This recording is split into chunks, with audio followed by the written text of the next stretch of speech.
Welcome YouTube. We would like to thank everybody for viewing our page and our vids from the last week. We had a lot of likes and subscriptions and views, and that shows us that there are people out there looking for things like this, and therefore we have the opportunity to help a lot of people out there. So let's get to what we're here for today. How to start a dispatch service. To start a dispatch service, you start with very simple, your name. What will your name of your company be? When you start, so you go ahead and you're looking around and you come up and you're thinking, you come up with a name. And the first thing you need to do, usa.gov/business search. It's very important. You don't want to start a company where there's other people with that name, and you get your name out there, and then you end up giving business to someone else because you guys are sharing the same name, or they sue you because you have their name. So after you clear it with the USA, you can also clear it with your state, secretary, their business search. And if everything's clear, then you go ahead and you can start a business application with your Secretary of State. Once you have your Secretary of State and you go ahead and you look down into what type of business you want to start, if you want to start a sole proprietorship, if you want to start a LLC, or if you want to start a partnership, you figure out which one of those categories that you fit, and then you fill out the paperwork for the Secretary of State of your state that you're in, and turn that in. And in a few weeks, usually probably about a month, but less than, you get your paper back, and you have on top of that paper your state registration for your business. Once you have your business registration number, the next move is now to head over to the IRS. At irs.gov, your employment identification number is important because you're going to use this number instead of your own Social Security for your business. And so when you go to sign paperwork, or you go to a bank, or you purchase something through the company, you can use that EIN number all the time. Don't forget, use that EIN number instead of your own Social Security. Once you're done with the getting your EIN through the irs.gov, now it's time to go ahead and go to your local business. Get your local business license. A lot of people do this dispatch service at home as a home business. So you must find out if the zoning is okay for that particular business in your home. So you head down to your local business office, you get the paperwork, you find out if your home is zoned for that, and if it is, you're good to go. You fill out the paperwork. Hopefully it's no more than $100 or so, and now you have your local business license. Once the local business license has been acquired, the next thing you would like to try to make sure that you get done is your banking for your business. Now, you don't start to get your banking for your business until you have your state registration, your state business registration, and your EIN number. You need those two to even start your banking. You go down to the bank, you give them your information, you make sure you have those two numbers, and you're good to go. And don't forget to have a savings and a checking. You do not want to mix your personal money with your company's money. Have your own personal banking account. Your business has its own personal bank account. Reason why you want a savings and checking It's because you want to take your savings, put money in there for, for the billing of anything that you need to save up for the end of the month. Put that money in there. And the other one that's very important, you want to make sure you save for your taxes. Always save for your taxes.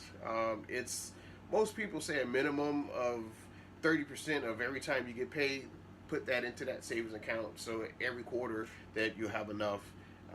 If you have a good CPA, they could probably,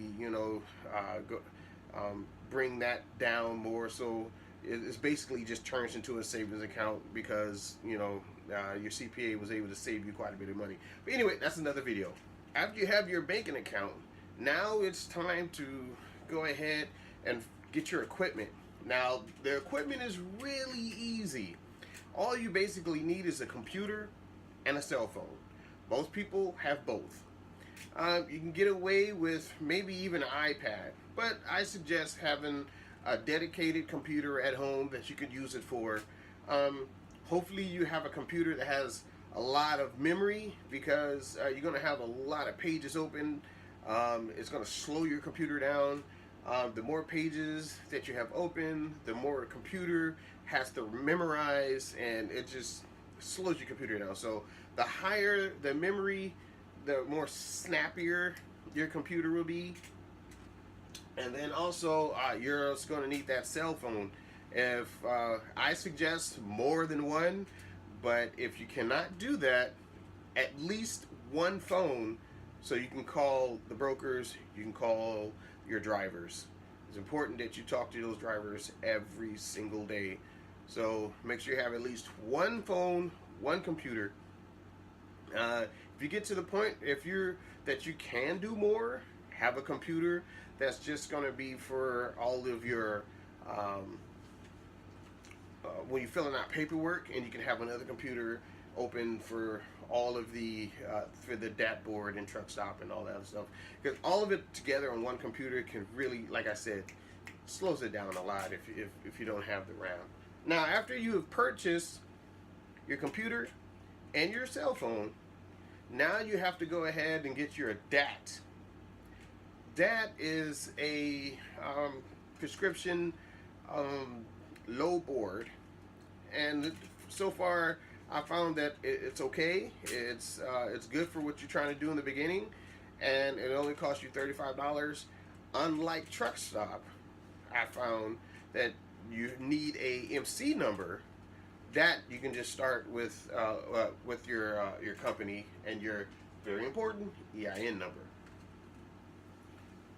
Truck Stop, on the other hand, unless you can afford it, it may be a few weeks or maybe a month, all depending on how many loads you get booked. But it's kind of pricey. As of back in March when I started, it was like nearly $295, nearly $300 for me a month, because I had no MC number. So MC number, I think it drops it down to less than 100, somewhere around there. Now that you have your low board or low boards, now you need to bring in people, right? All right. So what do I do? How do I get people? One of the simplest ways is to have a Facebook page. Start your business Facebook page, and go ahead and get on the trucker pages and get invited or sign up. And once you're accepted, go ahead and learn as much as you can from the truckers that are on there. There's a lot of verbiage that normal people, I'm sorry, not normal, that the average person don't use, like what's an RGN and what are those, a reefer or a dry van or hotshot, and it's a lot normal. Sorry, I keep saying normal. There's where the average person don't know what these terms are. So get on there, ask questions. You're gonna have people that are not too nice, and they're gonna go ahead and call you all kind of dumb names and things like that. But remember, you're on there for a reason. You're on there for a purpose. You're on there to learn. Ask as many questions. There will be folks on there that will help you. And once you become comfortable and you're like, okay, I think I'm understanding this business, I'm understanding the verbiage a little bit more, then you can go ahead and start promoting if that page allows. And then you'll have people on there that'll say, hey, you know, I'm looking for dispatch. Throw your name out there. You know, let it be your job, you know, until you start getting your own drivers signed up under you. You must make it an 8-hour job if you have to, you know. Get up in the morning, boom, boom, boom, type, question, you know, look for people that are looking for dispatch, put your name out there, put your name out there. At some point you're gonna get somebody that's gonna give you some interest. And also, don't forget, it's very important throughout this process, somewhere in there, I would say probably after you get your business license, or while you're getting everything together, get some training. There are many people out here that do training. I don't want to put anybody's name out there, but if you go out and you look through YouTube, there are many people out there looking to give you some YouTube training for dispatch. So, in conclusion, I just want to let you guys know that this is how I started. This is the process that I used, where I came up with our company name. I went over to the Secretary of State. I filled out the paperwork so we can get our LLC. After our LLC, I had to go over to the IRS.gov to get our EIN number. After our EIN number, I went to the local city hall, our city hall, and got our local business office. Went to the business office, and I had to make sure that where we were living could actually be zoned for, you know, the home business, because it was a little shaky there, but, you know, I was able to get that all done. After that, I went to the bank. I got the banking set up for the company. We had a computer, but, you know, I wouldn't ordered another one because, like I said, my first computer didn't have as much memory as it needed. It was slowing down really bad. I had gone ahead. I got the DAT board, and when I started making a little bit of money, I went and got the truck stop, and after that, now that I was ready and I had the DAT board, I went on Facebook and I was going ahead. I was trying to make connections. I made a connection, and I've just been going from there. One thing I would like to tell you guys, that if you treat this as a business, and not something that you do on the side or a side hustle, or if you treat it as a business, it can grow. I might grow slowly, but it can grow. Treat your owner operators with respect. They are your boss. You're not their boss. So like, subscribe, keep the views going. We appreciate everybody has watched our first video, and we hope that you watch all of our videos that are coming up after. Thank you so much.